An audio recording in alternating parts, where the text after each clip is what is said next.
Fala galera, tudo bem com vocês? E aí, como é que vocês estão? Bora continuar a nossa leitura bíblica em um ano. Estamos no segundo dia da semana 28. É isso aí, segundo dia da semana 28, nós vamos ler hoje 2 Crônicas 14, 2 Crônicas 15 e também 1 Timóteo capítulo 1. Estamos aí iniciando mais um livro do Novo Testamento. Muito legal estar com vocês em mais um dia. Hoje nós vamos continuar então a nossa leitura da palavra do nosso Deus. Glória a Deus por isso. Pai, obrigado por mais um dia na sua presença. Deus, nós queremos viver perto do Senhor no dia de hoje. Nós queremos viver atentos à sua voz. Nós queremos viver sabendo, Deus, que o Senhor fala, que o Senhor que o Senhor está presente nas nossas vidas, em nossos corações, Pai.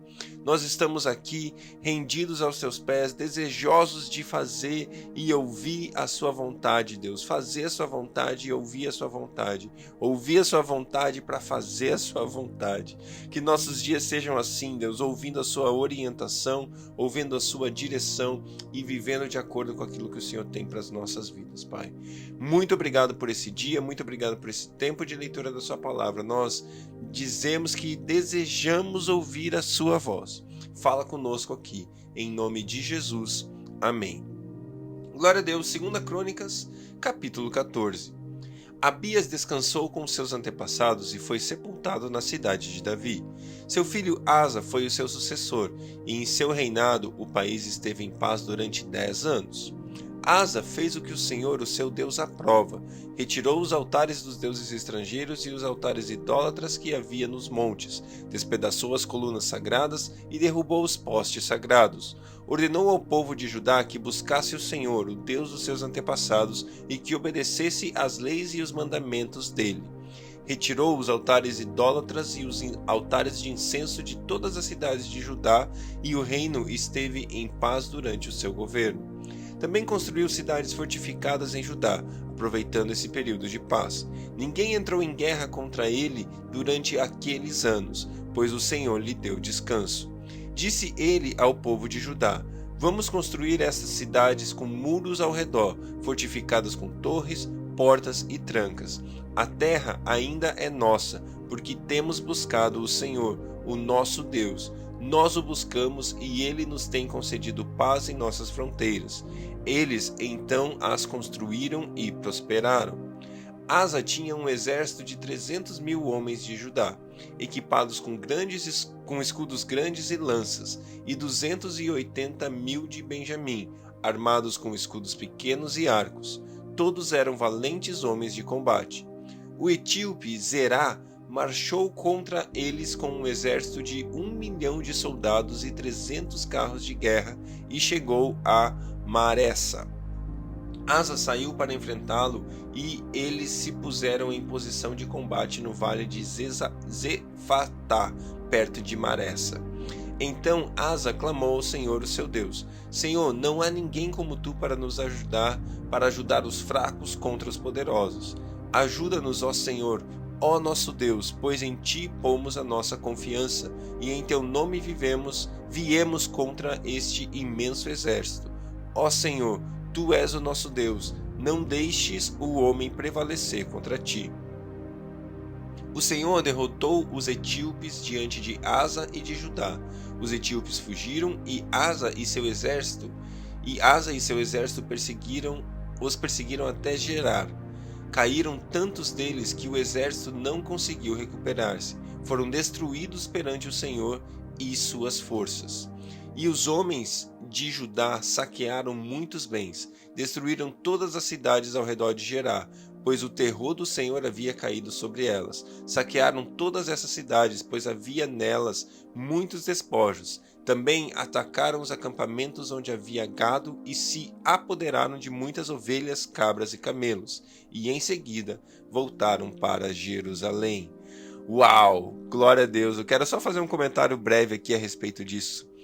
Imagina se eu e você fomos enfrentar as batalhas dos nossos dias. Eu particularmente tenho diante de mim uma semana extremamente intensa, cheia de desafios. E aí eu posso olhar para essa semana e me acovardar? e falar: não vai dar certo, vai ser impossível, vai ser complexo, eu não vou conseguir fazer?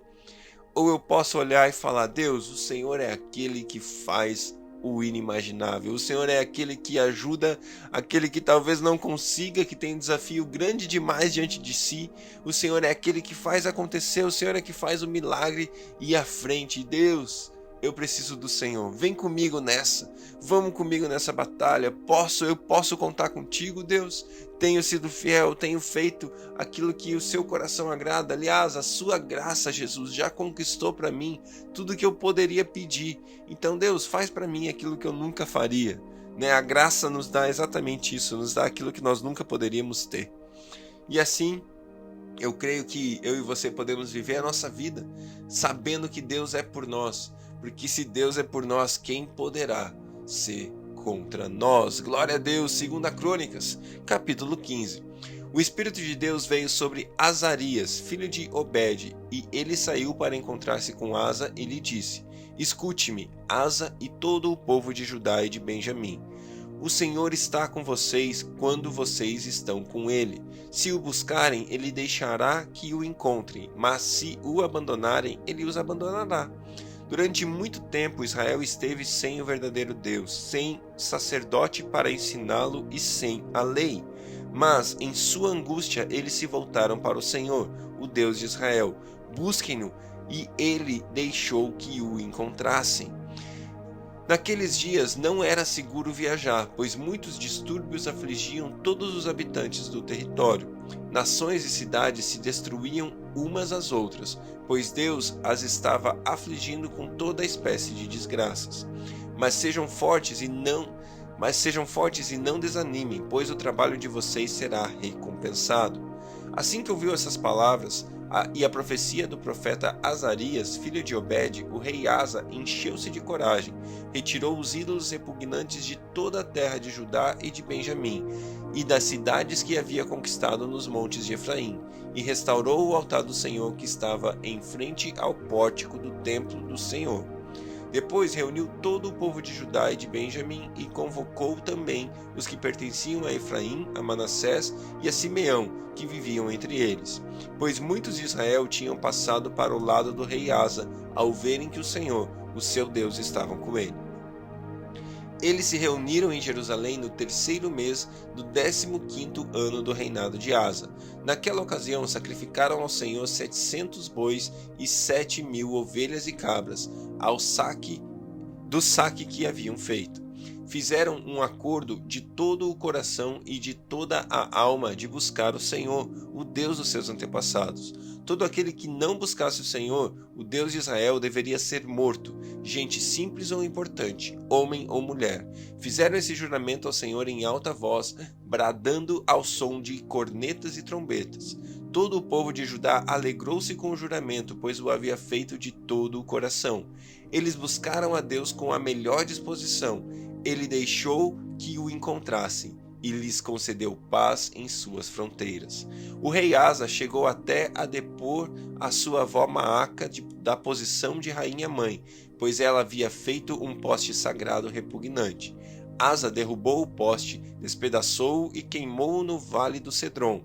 Embora os altares idólatras não tivessem sido eliminados de Israel, o coração de Asa foi totalmente dedicado ao Senhor durante toda a sua vida.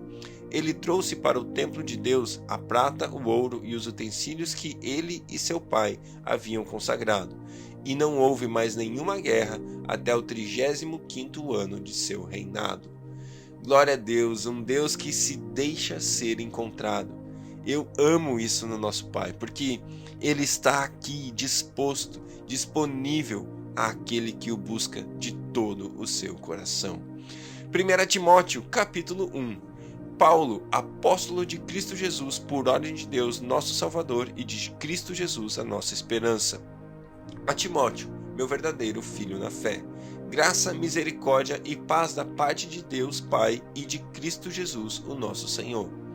Partindo eu para Macedônia, roguei que você permanecesse em Éfeso para ordenar a certas pessoas que não mais ensinem doutrinas falsas e que deixem de dar atenção a mitos e genealogias intermináveis, que causam controvérsias em vez de promoverem a obra de Deus, que é pela fé. O objetivo dessa instrução é o amor que procede de um coração puro, de boa consciência e de uma fé sincera.